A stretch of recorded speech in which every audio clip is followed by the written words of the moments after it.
ಗಂಟು ಮೇಲೆ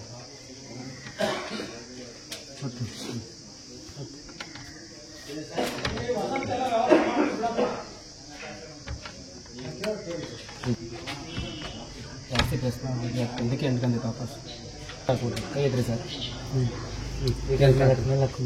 ಗಂಟು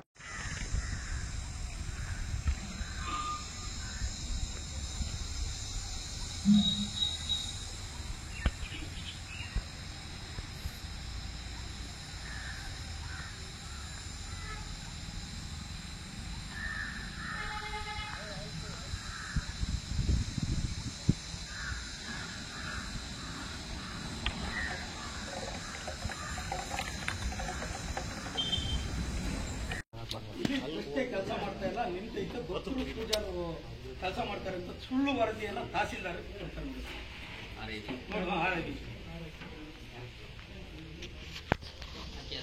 ನೂರಾರು ಕೆಲಸ ಇರ್ತಾವ ಒತ್ತಡದಲ್ಲಿ ಅವ್ರು ಏನ್ ಮಾಡ್ತಾರೆ ಇವರು ಇದನ್ನ ಪರಿಗಣಿಸ್ಬೇಕಾಗುತ್ತೆ.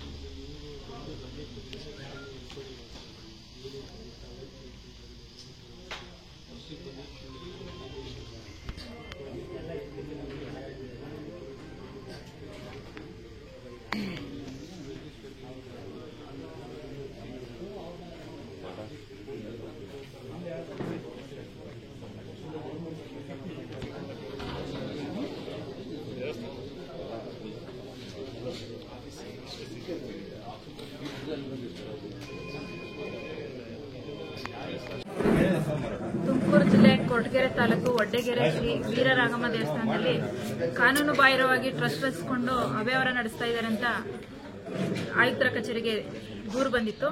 ಆ ದೂರನ್ನ ಆಧರಿಸಿ ಮಾನ್ಯ ಆಯುಕ್ತರು ಈ ದಿನ ಸ್ಥಳ ತನಿಖೆ ಮಾಡಿ ವರದಿ ಕೊಡಿ ಅಂತ ನಮಗೆ ಈ ದಿನ ನಿಯೋಜನೆ ಮಾಡಿದ್ದಾರೆ. ಈ ನಿಯೋಜನೆ ಸಂದರ್ಭದಲ್ಲಿ ಕೇಂದ್ರ ಕಚೇರಿಯ ಆಗಮ ಪಂಡಿತರು, ತಹಶೀಲ್ದಾರ್, ದೇವರಾಯನದುರ್ಗ ಎಕ್ಸಿಕ್ಯೂಟಿವ್ ಆಫೀಸರು, ತಾಲೂಕು ಕಚೇರಿ ಸಿಬ್ಬಂದಿ, ಪೊಲೀಸ್ ಸಿಬ್ಬಂದಿ, ಗ್ರಾಮಸ್ಥರು ಎಲ್ಲರೂ ಈ ದಿನ ಈ ದೂರಿಗೆ ಸಂಬಂಧಿಸಿದಂತೆ ಎಲ್ಲ ಮಾಹಿತಿ ಕೊಟ್ಟಿದ್ದಾರೆ. ಮಾಹಿತಿ ಕಲೆ ಹಾಕಿದ ನಂತರ ನಮಗೆ ತಿಳಿದು ಬಂದಿದ್ದು ಇಲ್ಲಿ ಅವ್ಯವಹಾರ ಆಗಿರೋ ಕಂಡು ಬಂದಿದೆ. ಕಾನೂನು ಪ್ರಕಾರ ಯಾವುದೂ ಇಲ್ಲಿ ನಡೆಸ್ಕೊಂಡು ಬಂದಿಲ್ಲ ಅನ್ನೋದು ತಿಳಿದು ಬಂತು. ಆದ್ದರಿಂದ ಈ ದಿನ ಮಾಜರ್ ಮಾಡಿ ಈ ಟ್ರಸ್ಟ್ನ ತಹಶೀಲ್ದಾರ್ಗೆ ಹ್ಯಾಂಡ್ ಓವರ್ ಮಾಡ್ಕೊಂಡಿದ್ದೀವಿ. ತಹಶೀಲ್ದಾರ್ಗೆ ಹ್ಯಾಂಡ್ ಓವರ್ ಮಾಡ್ಕೊಂಡಿದ್ದಾರೆ. ಇಲ್ಲಿ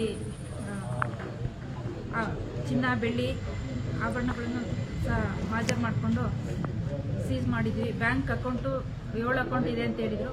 ಆ ಅಕೌಂಟನ್ನು ಸೀಸ್ ಮಾಡಲಿಕ್ಕೆ ತಹಶೀಲ್ದಾರ್ಗೆ ನಿರ್ದೇಶನ ಕೊಟ್ಟಿದ್ವಿ. ಇನ್ನೂ ಹೆಚ್ಚಿನ ತನಿಖೆ ಅವಶ್ಯಕತೆ ಇದೆ. ಆದ್ದರಿಂದ ತಹಶೀಲ್ದಾರ್ ಮುಂದಿನ ತನಿಖೆ ಕ್ರಮ ಕೈಗೊಳ್ಳಿ ಅಂತ ಹೇಳಿದ್ದೀವಿ. ಎಲ್ಲರೂ ಸಹಕರಿಸಿದ್ದಕ್ಕೆ ಧನ್ಯವಾದ. ಈಗಿನ ಟ್ರಸ್ಟ್ನ ಅನಧಿಕೃತವಾಗಿರೋದ್ರಿಂದ ಕೂಡಲೇ ರದ್ದು ಮಾಡಿ ತಹಶೀಲ್ದಾರ್ಗೆ ಹ್ಯಾಂಡ್ ಓವರ್ ಮಾಡ್ಕೊಂಡಿದ್ವಿ. ತಹಶೀಲ್ದಾರ್ಗೆ ಹ್ಯಾಂಡ್ ಓವರ್ ಮಾಡ್ಕೊಂಡಿದ್ವಿ ಅಂದ್ರೆ ಆಟೋಮೆಟಿಕ್ ಆಗಿ ಅದು ರದ್ದಾಗಿದೆ ಅಂತಾನೆ. ಈಗ ಮುಂದಕ್ಕೆ ದಾಸೋಹದಿರ್ಬೋದು ಮತ್ತೆ ಇದರದೆಲ್ಲ ಯಾರು ದೈನಂದಿನ ಪೂಜಾ ಕಾರ್ಯಕ್ರಮಗಳು ಇಲ್ಲಿ ಏನು ದಾಸೋಹ ನಡೀತಾ ಇದೆ, ಕಲ್ಯಾಣ ಮಂಟಪ ಇದೆ, ಇದನ್ನೆಲ್ಲ ಮುಂದಿನ ಉಸ್ತುವಾರಿ ನೋಡ್ಕೊಳ್ಳೋದಕ್ಕೆ ತಹಶೀಲ್ದಾರು RIVS ಅವರಿಗೆ ವಹಿಸ್ತಾ ಇದ್ದಾರೆ. ಅವ್ರಿಗೂ ಡೈರೆಕ್ಷನ್ಸ್ ಕೊಟ್ಟಿದ್ದೀವಿ, ಮಾಡ್ತಾರೆ. ಅವ್ರ ಮೇಲೆ ಇನ್ನೂ ಹೆಚ್ಚಿನ ತನಿಖೆ ಅವಶ್ಯಕತೆ ಇರೋದ್ರಿಂದ ಈಗ ಮೇಲ್ನೋಟಕ್ಕೆ ಕಂಡು ಬಂದಿದೆ. ಇನ್ನೂ ದಾಖಲೆಗಳನ್ನ ಪರಿಶೀಲನೆ ಮಾಡಬೇಕಾಗಿರೋದ್ರಿಂದ ತಹಶೀಲ್ದಾರ್ ಪೂರ್ಣ ಪ್ರಮಾಣದಲ್ಲಿ ತನಿಖೆ ಮಾಡಿ ವರದಿ ಬಂದ ನಂತರ ಅವರಿಗೆ ನಿಯಮಾನುಸಾರ ಕ್ರಮ ವಹಿಸಲಿಕ್ಕೆ ಸೂಚನೆ ಕೊಡ್ತಾರೆ. ಟ್ರಸ್ಟ್ನಲ್ಲಿ 14 ಜನ ಇದ್ದಾರೆ. ಯಾರ್ಯಾರು ಮಾಡಿದ್ದಾರೆ ಅಂತ ಇನ್ನು ಮುಂದೆ ತನಿಖೆ ವೇಳೆಯಲ್ಲಿ ತಿಳಿದು ಬರಬೇಕಷ್ಟೇ. ಕೊಠಡಿನೂ ಸಹ ತಹಶೀಲ್ದಾರ್ ವಶಕ್ಕೆ ಪಡೆಯಲಾಯಿತು ಹಾಗೂ ಗ್ರಾಮಸ್ಥರುಗಳಲ್ಲಿ ಸಮಕ್ಷಗಳಲ್ಲಿ ಪೊಲೀಸ್ ಸಿಬ್ಬಂದಿಯೊಂದಿಗೆ ಸೀಸ್ ಮಾಡಲಾಯಿತು.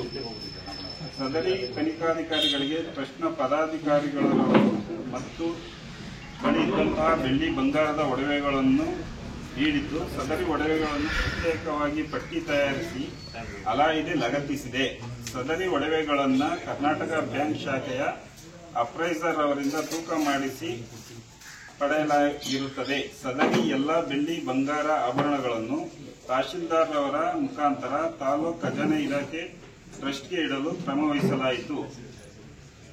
ಹಾಗೂ ದೇವಸ್ಥಾನದಲ್ಲಿ ದೇವರಿಗೆ ಧರಿಸುವ ಮತ್ತು ವಿಶೇಷ ದಿನಗಳಲ್ಲಿ ಧರಿಸುವ ಬೆಳ್ಳಿ ಆಭರಣಗಳನ್ನು ಈ ದಿನ ವಶಕ್ಕೆ ಪಡೆದುಕೊಂಡಿರುವುದಿಲ್ಲ. ಈ ಎಲ್ಲ ಪ್ರಕ್ರಿಯೆಗಳನ್ನು ನಮ್ಮಗಳ ಗ್ರಾಮಸ್ಥರ ಸಮಕ್ಷಮದಲ್ಲಿಯೇ ವಿಡಿಯೋ ಚಿತ್ರೀಕರಣ ಮಾಡಲಾಯಿತು. ಅಂತಿಮವಾಗಿ ಸದರಿ ಟ್ರಸ್ಟ್ ಕೂಡಲೇ ವಜಾ ಮಾಡಲು ತೀರ್ಮಾನಿಸಲಾಯಿತು. ಇದಕ್ಕೆ ಸಂಬಂಧಪಟ್ಟ ಟ್ರಸ್ಟ್ನ ವಿರುದ್ಧ ಕಾನೂನು ರೀತಿಯ ನಿಯಮಾನುಸಾರ ಕ್ರಮ ವಹಿಸಲು ತಹಶೀಲ್ದಾರ್ ಅವರಿಗೆ ತಿಳಿಸಲಾಯಿತು. ದೈನಿಕೊಂಡು ಹೋಗಲು ಸಂಬಂಧಪಟ್ಟ ಗ್ರಾಮಾಡಳಿತಾಧಿಕಾರಿ ಹಾಗೂ ಕಂದಾಯ ತನಿಖಾಧಿಕಾರಿಗಳಿಗೆ ತೀರ್ಮಾನಿಸಲಾಯಿತು. ಈ ಮೇಲ್ಕಂಡ ಎಲ್ಲ ಅಂಶಗಳನ್ನು ತಿಳಿದುಕೊಂಡಿದ್ದು ಗ್ರಾಮಸ್ಥರುಗಳಾದ ನಾವುಗಳು ಓದಿಸಿ ಹೇಳಿ ಕೇಳಿ ಒಪ್ಪಿ ಸಹಿ ಮಾಡಿರುತ್ತೇವೆ. ಇವರು ಕಿತ್ತು ಮೇಡಮ್ ಇದು ಉಂಡಿ ದುಡ್ಡು ಬೆಳೆಸ್ತಾ ಇದ್ರು ಅವರು. ನಾನು ಕೂತ್ಕೊಂಡೆ ಬಂದು ಆ 20,000 ದುಡ್ಡು ಸಿಕ್ತು ಅದರಲ್ಲಿ. ಆ ಬೀರಿನಲ್ಲಿಟ್ರು. ಸರಿ ಇಲ್ಲಿ ಅಲ್ಲಿಟ್ರು. ನಾನೇ ಮಾಡಿದ್ರೆ ಇದಾಕಿದ್ರೆ ಇಲ್ಲೇ ಇರಲಿ ಅಂತಂದ್ರು. ನಮ್ಮ ಜಡಮ ಅವತ್ತು ಎಕ್ಸ್ಪೈರ್ಡ್ ಆದ್ರು. ಇಲ್ಲಿ ಒಳಗಡೆ ಸೂತ್ರ ಬರೆದಿದ್ದಿಲ್ಲ. ಅವತ್ತು ನೈಟೇ ಕಳ್ತನ ಆಯ್ತು. ಆ ಬೀಗನೂ ಕಳ್ತನ ಆಗಿತ್ತು, ಹೊಡೆದಾಕಿದ್ರು. ಅದು 20,000 ಇಲ್ಲ. ಇದು ನಾಲೆಜ್. ಆಮೇಲೆ ಹಂಗಾದ್ಮೇಲೆ ಈ ಬೀರಿನಾಗಿ ಒಡೆಯುವುದೆಲ್ಲ ಬ್ಯಾಂಕಿಗೆ ಇಡಬೇಕು ಅಂತ ಅವಾಗೆಲ್ಲ ತಗೊಂಡೋಗುವಾಗ ಒಂದು ಒಡವೆ ಮಾತ್ರ ಬಾಲೆ ನಿಂತು ವಾಪಸ್ ಬಂದ್ಬಿಟ್ಟಿದೆ. ಅದರಲ್ಲಿ ಗೊತ್ತಿಲ್ಲ. ಮತ್ತೆ ಕ್ಲೀನ್ ಮಾಡೋವಾಗ ಸಿಗ್ಬೇಕಾದ್ರೆ ಎಲ್ಲ ಬಿಸಾಕಿ ಹೋಗಿರಿ ಅಂದರು. ನಾನು ತಾಳು ನೋಡೋಣ ಅಂತ ಅಂದ್ಬಿಟ್ಟು ಒಂದೊಂದೇ ಬಾಕ್ಸ್ ಬೀಸುತ್ತಾ ಇದ್ದೆ. ಜಿಂಕಿನ ವಾಲೆ ಚೆನ್ನಾಗಿರೋದು ಮೇಡಮ್ ತಗೊಳ್ತಾ ಇದ್ವಿ. ಅವು ಸಿಕ್ತು. ಅದು ಇವ್ರಿಗಾಗೆ ಕೊಟ್ಟೆ, ಸೆಕ್ರೆಟರಿ ಕೈಗೆ. ಯಾರು ಸೆಕ್ರೆಟರಿ? ನೀವೇನು ಸೆಕ್ರೆಟರಿ? ಕೂತ್ಕೊಳ್ಳಿ. ಯಾಕೆ ನಿಂತ್ಕೊಂಡಿದ್ದೀರಾ? ಅದೇ ಯಾಕೆ ಅಂತ ಗೊತ್ತಲ್ಲ, ಇಲ್ಲಿ ಕಳತನ ಆದಾಗ ಇದರೊಳಗೆ 5 ಬೀರಿದೆ. ದುಡ್ಡಿರೋ ಬೀರು, ಬೆಳ್ಳಿ ಬಂಗಾರ ಇರ್ತಕ್ಕಂಥ ಒಂದು ಬೀರು ಮಾತ್ರ ಹೊಡಿತಾರೆ. ಉಳಿದ 5-6 ಬೀರು ಯಾವ ಮುಟ್ಟಲ್ಲ. ಬೆಳ್ಳಿ ಬಂಗಾರ ಇರೋದು ಹೊಡೆದು ಬಿಟ್ಟು ಕಳವಾಯ್ತು. ಇವ ಲಕ್ಷಾಂತರ ರೂಪಾಯಿ ಒಡವೆ ಇದೆಯಲ್ಲ ಮೇಡಮ್, ಅದು ನಿಮಗೆ ಕಳೆದೋಗ್ಬಿಡ್ತು ಅಂದ್ರೆ ಭಕ್ತರು ಕೊಟ್ಟಿರೋ ಒಡವೆ